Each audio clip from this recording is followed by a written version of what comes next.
Okay, what's up, Cowboys fans? I'm finally back.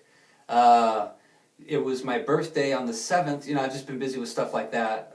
Halloween, then my birthday's a week after, and all kinds of other stuff. But my cousin Josh got me this new hoodie for my birthday, so thank you, Josh. So I'm back. We need to get caught up here and go over the NFC East. I thought this would be a perfect time to go over the NFC East because everybody lost, and it was our bye week, so that means we didn't lose. So it's a W for us. I'm just really happy about that. Now, basically, we're coming on some. It's getting to that end year time where December and Rumble's not good in December, and are we going to make the playoffs? Can we get that 8-8 thing off our back and get our 9th and 10th wins? And that sort of thing, and then see how we do in the division, because most of these games are divisional. We get Philly practically back-to-back. And a lot of them are going to be on the road, too. So, thankfully, our Thanksgiving game is always at home. So, now, starting with the Giants. They were at home against the 49ers, and thanks to Eli's 5 picks, they lost. And they stayed in the game, even after all the interceptions, but they just made too many mistakes, and San Francisco got the W, and that's perfect. And Eli's all sulking, and he fucked up, right? You fucked up, right? And he did 5 times. He fucked up. Ha! So because of that, we're not going to hear Dion on NFL Next say, "Oh, I believe in Eli." Well, you can believe in Eli making some interceptions. And after that, in D.C., we had the Redskins were at home as well, and they lost to the lowly Tampa Bay Buccaneers. Nice.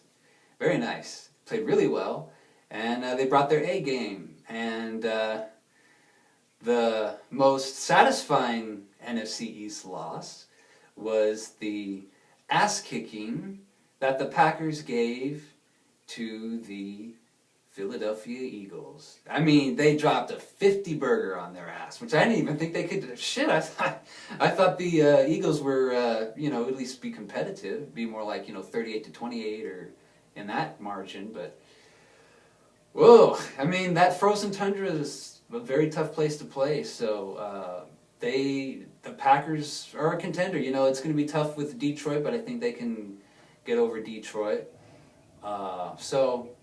Yeah, Packers are they've really they were shaky at first, but they once it gets to the winter, they got the best home field advantage. So that was very nice. My uncle's actually a Packers fan, so he was very happy about that. So thank you, Green Bay, for just completely pounding the crap out of Philly and just plucking them one by one and leaving us the carcass to hopefully finish off on Thanksgiving, which I really hope we can. That's going to be another competitive game. But first things first, our next opponent will be New York this week. And, all of these games are going to be really tough. Even though Eli threw 5 interceptions and all that, I still think it's going to be a really tough game. It's up there in the Meadowlands, and, it's just you can never take these games lightly. Anything can happen. It could be a shootout, it could be a low-scoring, all-defense type of game, it could be an onslaught, which would be nice on our side if we can just kill them and head back home and get ready for Thanksgiving. But I think, Romo's okay. He's proved that he's ready to play and that he's not... I'm sure he still gets sore and everything, but he's had this week to rest. He looked really good against the Jaguars, and Dez looked great. I just hope that, one thing that pissed me off about the Jaguar game was that Romo was still in the game in the 4th quarter, and he was still throwing. It's like, what the hell are you guys doing? We were in the lead. That's what, I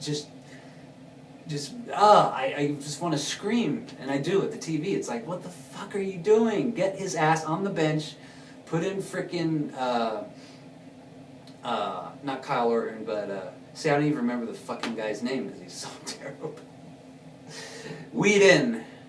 Brandon Weeden, even though he sucks, but who cares? Just hand it off to Murray. We're in the lead, and just let him run out the clock, and that's all you need. So that was like, why the hell is Romo still in the game throwing the damn ball?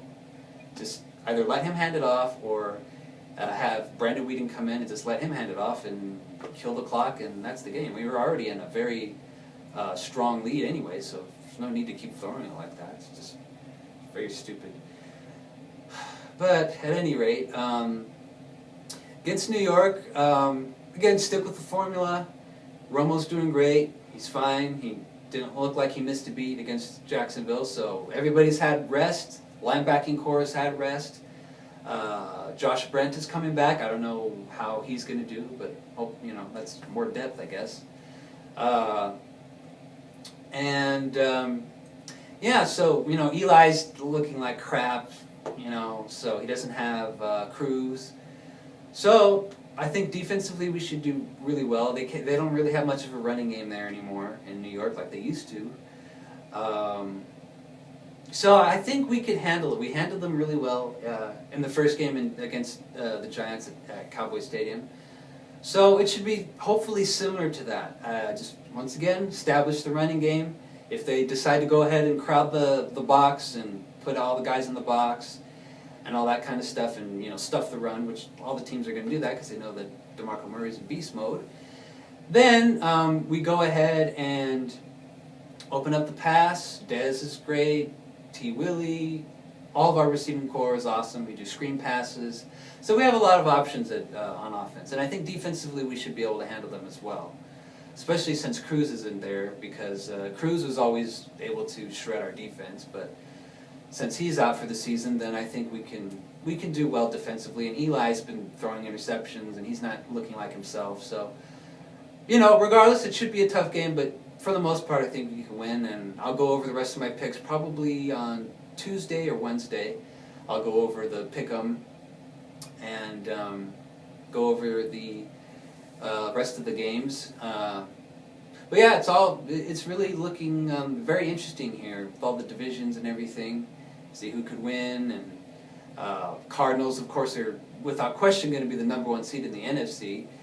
So, man, that team is, there's something else. And, Seattle is not as good as they used to be.